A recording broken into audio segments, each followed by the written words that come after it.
ما د درون غزل لیکلو هنر زده ده ما د درون غزل لیکلو هنر زده ده خو مینو ته رنګین شعرونه لیکم د ګبین غوندې جانان لرم اظهاره ځکه زه ګبین شعرونه لیکم سور اور به د رقیب په زړه نیولی ګرځوم سور اور به د رقیب په زړه نیولی ګرځوم اختر ته به د یاره لاس نیولی ګرځوم سور اور به د رقیب په زړه نیولی ګرځوم اختر ته به د یاره لاس نیولی ګرځوم چې څوک دې رانه پټ نه کړي چې ورک نه شي په عید کې چې څوک دې رانه پټ نه کړي چې ورک نه شي په عید کې سپڼسی به دې له پښې څخه تړلی ګرځوم رقیب به خپل ایران ګوره ولاړ ګوته په خوله وي او زه به په دې ډک ښار کې یو کښلی ګرځوم ګوملې کې د دا ځل په ښکاره له ګوتې نیسم ګوملې کې د دا ځل په ښکاره له ګوتې نیسم تر څو به دې له خلکو غلی ګرځوم اچھا نظم ده عنوان یې د سوالګره پیغله ډېر زوړ نظم ده خو حبیب د فرمایش ته یوه ورځ ناست وم په سوچونو کې زه د ستړي ژوند په ارمانونو کې زه یوه جینۍ وه زما خواته راغله ورته حیران شومه چې ماته راغله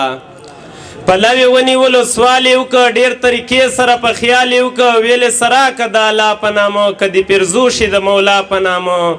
ورته دمه شومه لږ غلی شومه د دې په حال زه غریب نیولی شومه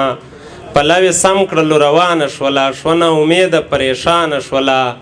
ورته مې وویل خورې دا خو واخله لږه دمه شه لږه ساه خو واخله ویلې دومره وخت له چرته ده بل په نصیب کې مې دمه چرته ده ما ورته ویل یوه پوښتنه کوم له تا تپوس د سوال غوښتنه کوم ولې ته سوال کوې سوالګرې جینۍ دا دې څه حال د بېنظیرې جینۍ ویلې سله خوږ زړونه چیړې زما د خوږ زړه پرهارونه چیړې سله مې بیرته تېر یادونه سپړې زما د ژوند سپېره وختونه سپړې ما ورته ویل چې دا به وایې ضرور دا در په در ژوند به راښایې ضرور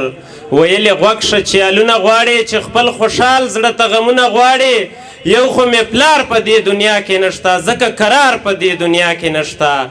یوه ماشومه خور مې کور کې اوسي یو بندیوان ورور مې په اور کې اوسي ترهګرۍ پکې سومري کې دي ده له وړوکوالي نه وختي کې دي ده دویم ورور زما جینۍ بیولې له کلي پټه په بدۍ بیولې حکمکی ورور مې پوډري وختو خپل سکي چرسونه نشهیي وختو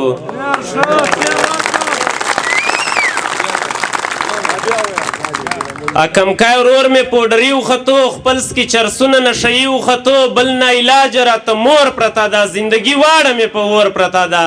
هغه نه مري او نه رغېږي راته په کټ کې یو بل خواړېږي راته زړه مې راموړ شي په سور اور کې اوسم د کرایې په ړنګ پنکور کې اوسم زړه مې راموړ شي په سور اور کې اوسم د کرایې په ړنګ پنکور کې اوسم ورور مې پیسې غواړي نشې دپاره زه یې کېږدم کور کرایې دپاره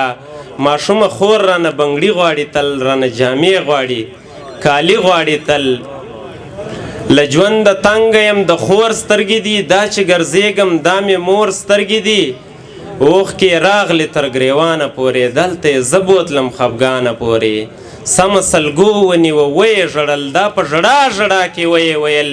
زه اوس روټۍ که دوایي واخلمه که وړکۍ خور له بنګړي واخلمه د خېټې کړم که لوپټې غمونه کړمه به زه کمې کیسې غمونه که د دې کور د کرایې غمونه که وړکي ورور د نشې غمونه دلته مې خلک تنګوي په ښار کې څوک مې نه ګوري مجبوري په ښار کې اخلي له مانه شرافت په پیسو خلک مې تل غواړي عزت په پیسو خپله مخ پټ کم غلي وزاړمه له خدای خپل جان ته مرګ وغواړمه